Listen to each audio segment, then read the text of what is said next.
How do these two boys go from this Falling star brings luck to those who see it. Go to sleep, boy. to this? Get up! Get up, Sir Duncan! Get up, sir! Get up! Set in the same universe as Game of Thrones, this is the story of Dunk and Egg, two boys who form an incredible friendship and set off on an adventure across the lands. Let's follow along their journey in the second ongoing prequel to Game of Thrones, A Knight of the Seven Kingdoms, from their first meeting to the final scene. Before we begin, we gotta establish some context. I'm sure everyone who clicked on this video has watched Game of Thrones or at least heard of it. You gotta be lying if you say otherwise. The extremely successful Game of Thrones series was followed by The House of the Dragon, which was set roughly 200 years before the first show. By the way, if you haven't seen them yet, make sure to watch our videos on those two series before this to catch up, as there's quite a lot of familiar names. These two extremely successful HBO shows were then followed by A Knight of the Seven Kingdoms, based on the tales of Dunk and Egg, novellas by George R.R. Martin. Season 1 of the show follows the first of the books, called The Hedge Knight. The show follows the knight Dunk, who is quite young but brave, and his tiny squire known as Egg. Set roughly 90 years before Game of Thrones starts, where the Targaryen line still rules over the land of Westeros, and the last dragon had died just a few decades earlier. Extraordinary fights, impossible enemies, and dangerous adventures lie ahead for this legendary duo. Without further ado, let's dive right into the first episode. The story begins with Dunk, a young but very tall, low-born squire on the side of a road. Dunk is at a real low point, being forced to bury his master, Sir Arlen of Penetree, who died of illness while traveling to a jousting tournament in Ashford.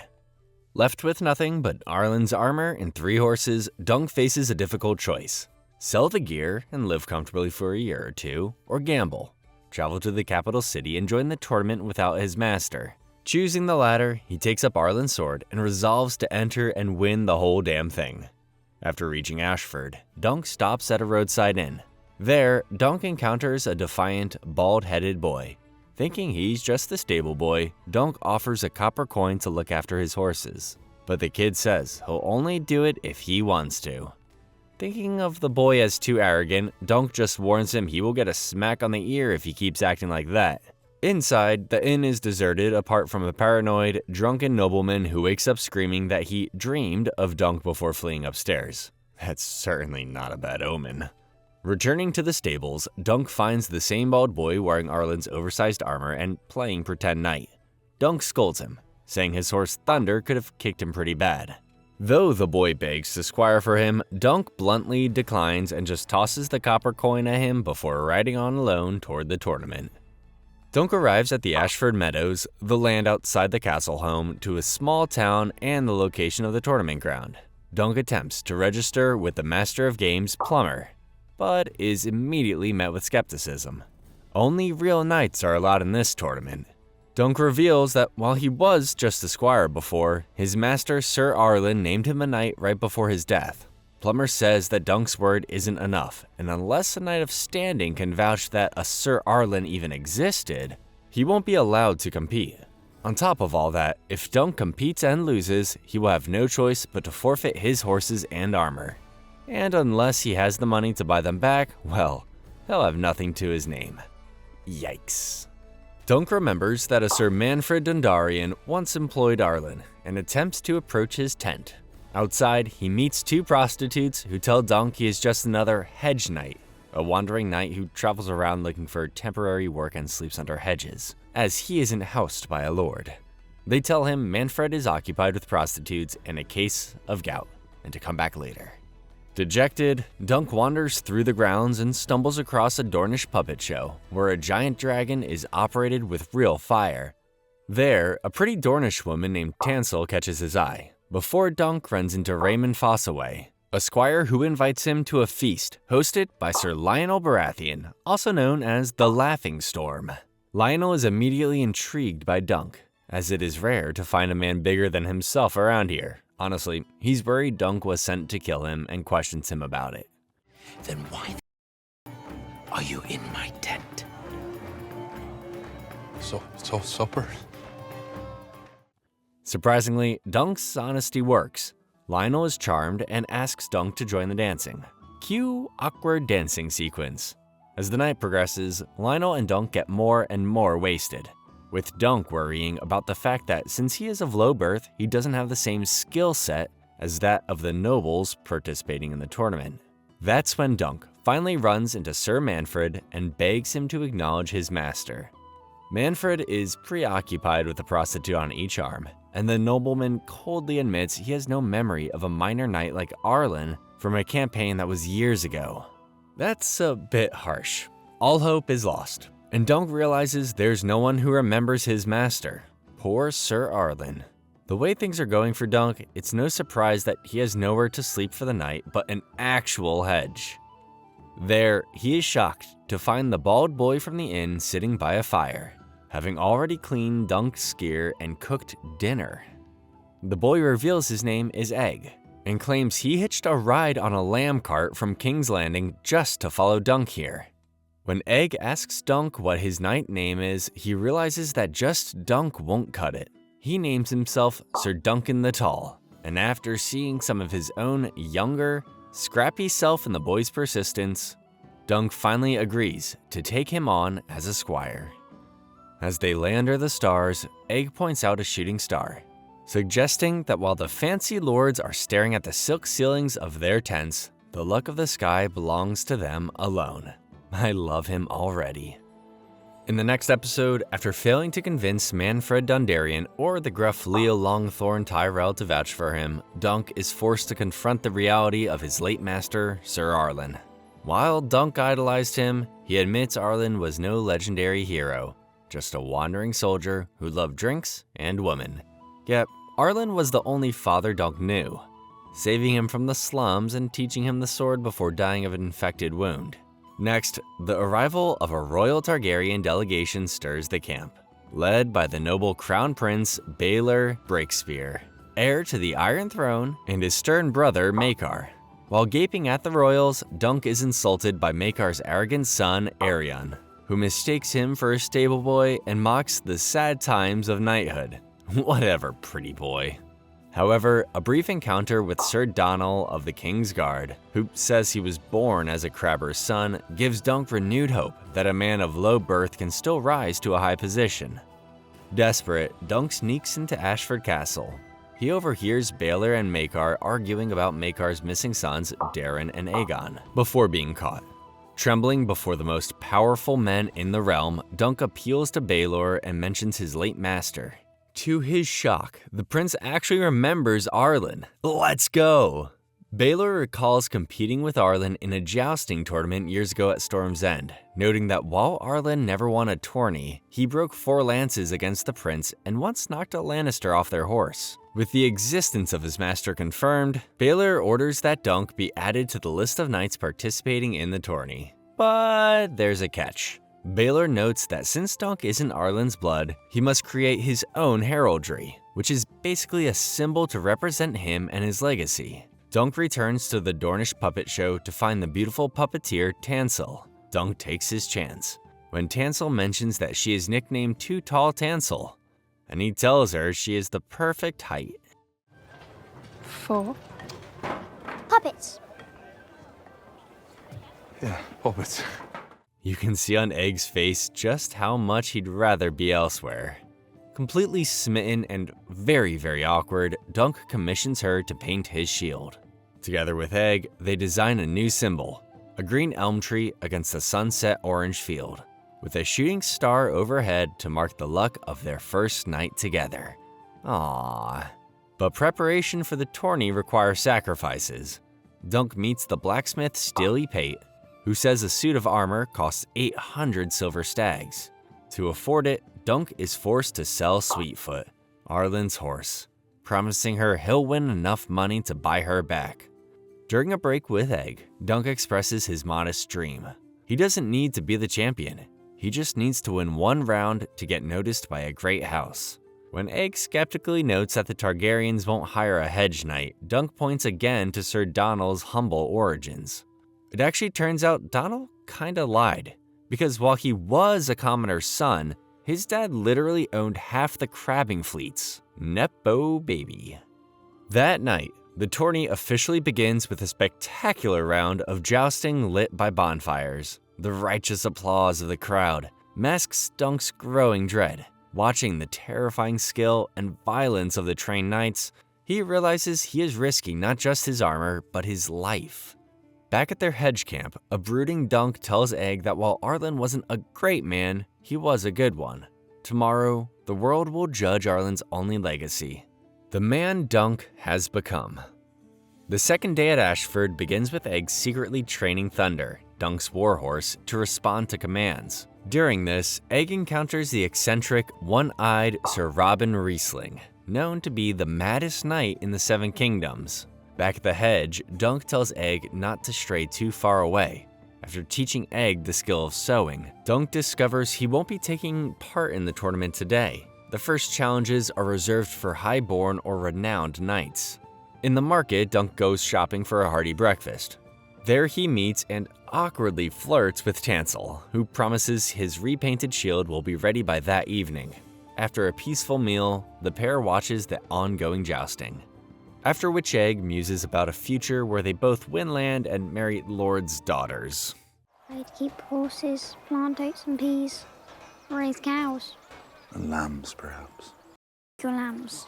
Their daydream is interrupted by Plummer, the games master, who presents a secret deal. Lord Ashford's son, Andrew, plans to participate in the tourney this year. Plummer suggests that Dunk fight against Andrew, who will intentionally let Dunk win the fight. Nobody will be expecting Dunk to win, so Plummer can bet on him, make a nice chunk of change, and share some of the profits with Dunk. It would be a true win-win for Dunk as he would secure a victory, some money, and Andrew's armor. The honorable Dunk says he doesn't want a victory he didn't earn, but Plummer just tells him to think about it for now. The tournament then takes a dark turn with the arrival of Aerion Targaryen. Outfitted in custom dragon-scale armor, Aerion challenges Sir Humphrey Harding. During the first charge, Aerion intentionally impales Harding's horse through the neck. The animal collapses, crushing Harding's leg and causing wild backlash as the crowd screams at him for cheating. Seeking an escape from the chaos, Dunk and Egg wander the market. They encounter a fortune teller who gives Dunk a generic prophecy of wealth, but her vision for Egg is chilling. She claims that he will be king one day, only to die in flames to the joy of all. Seriously, you must have Egg confused with someone else. While Egg is visibly rattled, Dunk dismisses it as nonsense. Dunk later joins Raymond Fossaway for cider, where Raymond describes the Targaryens as incestuous aliens and mocks Prince Maekar's 4 pathetic sons. The first, Daeron, is a drunk. The second son, Aerion, is just downright cruel. The third is not even worth mentioning, and the fourth is currently missing. The peace is shattered when Egg bursts into the tent, shouting that Aerion is attacking Tansel. Dunk rushes to the Dornish puppet show to find Aerion's guards destroying the stage. Aerion, angered by a play showing a dragon's death, is attacking Tansel. When he breaks her finger, Dunk loses control. He charges the prince, landing a powerful combination of punches and a kick to the chin that sends Aerion reeling. As guards restrain Dunk, Aerion rises and demands justice. Ironic coming from him. The guards prepare to have Dunk's teeth smashed against the stage for his insolence. However, the violence is halted by Egg. Walking into the center of the tent, the boy commands the guards by name to release Dunk. When a baffled Aerion asks what happened to the child's hair, Egg reveals the truth that shocks the entire camp. I cut it off, brother. I didn't want to look like you. Can you believe it? The Squire Egg is actually Aegon Targaryen, the missing 4th son of Prince Maekar. That prophecy doesn't seem so crazy now, does it? Following his arrest for defending Tansel, Dunk is visited in his cell by Egg, now revealed as Prince Aegon Targaryen. Egg was initially meant to Squire for his brother Daeron. Remember that drunk guy from the inn back in episode 1? Yeah, that was Daeron. Shaving Egg's silver white hair allowed him to remain incognito. But Egg quickly got tired of his brother's constant drunkenness and left to be with Dunk. Dunk believes Egg did this just to make a fool out of a lowly knight and is deeply hurt that the boy lied to him. Dunk is soon summoned by Prince Baelor, who offers Dunk the only choice he has. To avoid being killed for striking a prince, Dunk can invoke his right to a trial by combat. The situation escalates when Aerion demands a trial of 7, an ancient custom requiring 2 teams of 7 to fight against each other. Dunk argues that he has just arrived in town and has no companions to fight with. Aerion basically says it's not his problem, and in fact, that's exactly what he was counting on. If Dunk cannot find 6 champions by dawn, he has no option but to die. Raymond Fossaway remains loyal, recruiting his cousin and master Sir Stefan to fight on Duncan's side. That's when Egg shows up, along with his elder brother Daeron. He says that Aerion is a horrible person and used to threaten to castrate Egg and marry him as they did not have many sisters. Jeez. Egg reassures Dunk that while he doesn't have many friends, people will show up due to their sheer hatred of the Targaryens. However, Dunk's anxiety remains high, especially after a visit from Daeron, who reveals he has psychic dreams that come true. Huh? Guess what he said before wasn't just drunk ramblings. Daeron describes a dream he had of a dead dragon fallen on Dunk with Dunk still alive. Could this be some sort of metaphor? Or is Dunk really destined to slay a dragon? In the quiet before the trial, Dunk visits the abandoned Dornish tent. While Tansel has already left town with her troop, he finds his newly repainted shield left with the blacksmith's steely pate. The blacksmith knows that Dunk is a good guy who tried to protect an innocent girl, and does him a favor by upgrading his armor from a rusty mess to brand new. At dawn, Dunk meets his first volunteers: Lionel Baratheon, the Mad Knight Robin Riesling, and the 2 Humphreys, Harding, and Beesbury, who seek vengeance for Aerion's dishonorable killing of their horse during the tourney. Right then, the trial begins with a shocking betrayal. Sir Stefan Fossaway deceives Dunk and goes to Aerion's side, having been bribed with a lordship. With Dunk's team reduced to 5, Raymond Fossaway begs for knighthood so he can take his cousin's place. In a hurried ceremony on the field, Lionel Baratheon dubs Raymond a knight. Still 1 man short, Dunk appeals to the gathered lords in the stands. He shouts a desperate plea. "And there no true knight among you!" He is met with mocking laughter from the nobility until the gates swing open. I will take the Duncan side! In a stunning turn of events, Prince Baelor himself rides out to join Dunk's side and fight against his brother. Despite the protests of his family, Baelor declares that Dunk acted as a true knight should by protecting the innocent. The commoners erupt in cheers as the heir to the Iron Throne takes his place beside a lowly Hedge Knight. The trial of 7 begins, with Prince Baelor telling the others not to be nervous, after which Dunk and Raymond promptly vomit from anxiety. Yep. As the 14 knights charge, the field dissolves into a blur of splintering lances and steel. Dunk is immediately outmatched by Aerion's superior training. A lance shatters against Dunk's new shield, impaling his ribs, and a follow-up blow from Aerion knocks him unconscious into the mud. While knocked out, Dunk dreams about his life 13 years ago as an orphan in the flea-bottom slums of King's Landing. In the aftermath of the Battle of Redgrass Field, a young Dunk and his friend Rafe scavenged the dead for scrap metal, which they exchanged for silver coins. After a run-in with a corrupt city watchman named Alistair, Rafe was brutally murdered. Rafe was Dunk's only friend, and their dreams of escaping this poor life was the only thing keeping them going. Enraged and near death himself, Dunk was saved only by the intervention of a drunk Sir Arlen, who vowed to protect the innocent. This encounter led Dunk to follow Arlen out of Flea Bottom, eventually becoming a squire. Dunk jolts back to the present and finds himself in a desperate ground struggle against Aerion. At one moment, it seems like all hope is lost. Dunk falls dead on the ground. At least, he really seems dead. Get up, sir! Get up! Get up. Plot armor saves the day. Despite having no formal training, Dunk's experience as a flea-bottom brawler takes over. He discards his sword for raw strength, tackling Aerion into the mud, pinning him, and using Aerion's own shield to pummel his head until the prince yields. Across the field, Maekar battles furiously to reach his son, and in a hurry he strikes his brother Baelor squarely in the back of the head. With Aerion's withdrawal of the accusation, the trial ends in a victory for Team Dunk. I'm so proud of them. Dunk is carried from the field, severely battered but alive. Both the Humphreys, Harding, and Beesbury are dead. As Stilly Pate prepares to treat Dunk's wounds, an injured Baelor enters the tunnel.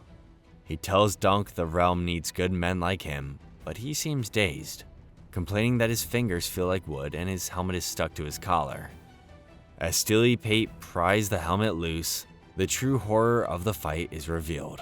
Maekar's blow had crushed the back of Baelor's skull. The helmet was the only thing holding his brain together. As the armor is removed, the crown prince and the finest hope for the Targaryen dynasty dies. Dunk catches him as he falls, sobbing an apology as the dead dragon from Daeron's dreams becomes a tragic reality. In the aftermath of the trial, Dunk awakens at his camp to find Lionel Baratheon waiting. Lionel offers Dunk a place in his service at Storm's End, but a guilt-ridden Dunk refuses, believing he only brings pain to those around him, like both the Humphreys and the prince. Their conversation turns bitter as Lionel dismisses the late Prince Baelor as a fraud, whose death was divine punishment, while Dunk fiercely defends the man who died to save him. The realm gathers to mourn as Baelor is cremated in the Targaryen tradition.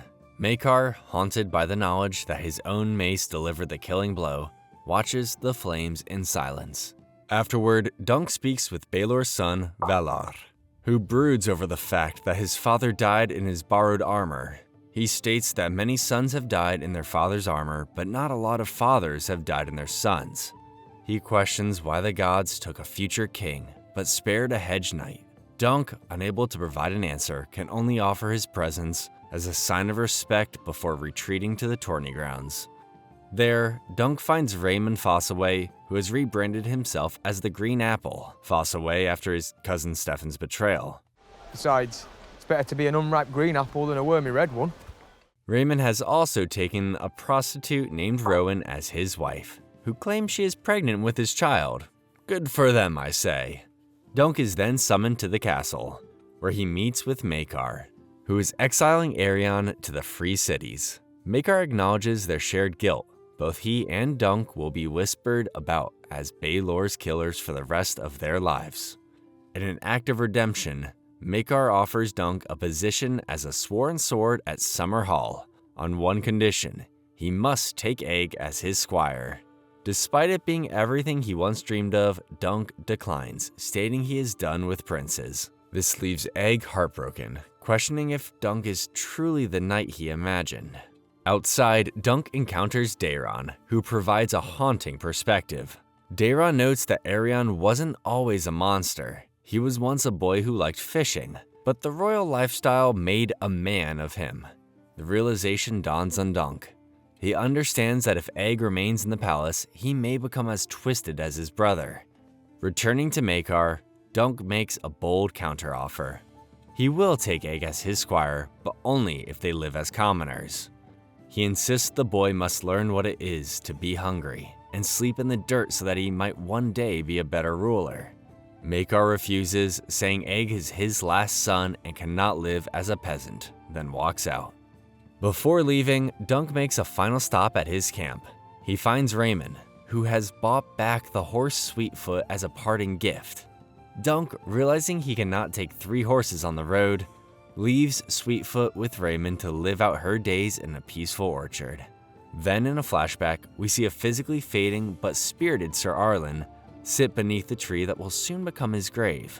He recounts the legend of his home, Pennytree, explaining that departing soldiers nail a copper coin to the village oak tree. If they return alive, they get to remove their penny from the tree, and those that remain represent the men who never returned. The flashback also reveals something that questions the whole foundation of Dunk's actions. Why did you never knight me? So, this whole time Dunk lied about being a knight? In a quiet private moment of closure, Dunk uses his knife to pry a penny from the hilt of Sir Arlen's sword and nails it to the elm tree. This honors the tradition of Arlen's home and marks the completion of Dunk's apprenticeship. As Dunk prepares to ride out, a freshly shaven Egg runs to join him, dressed in simple peasant garb. He says his father changed his mind and will allow him to leave as Dunk's squire. Egg remarks about how even though Dunk wants to wander all of the 7 kingdoms, there are actually 9 kingdoms out there. The whole name of the show was a lie?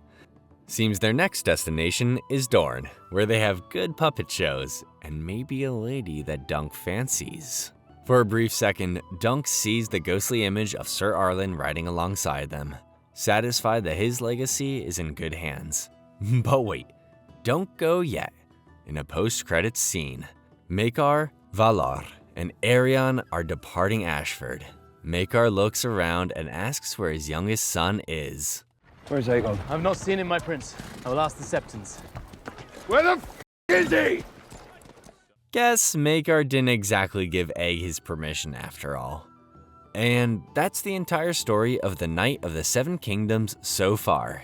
I can't be the only one eagerly awaiting for the next season to see how Dunk and Egg get stronger and grow their bond. Season 2 is expected to be released somewhere around 2027. But till then, thank you for watching and make sure to check out any of the other videos on the screen.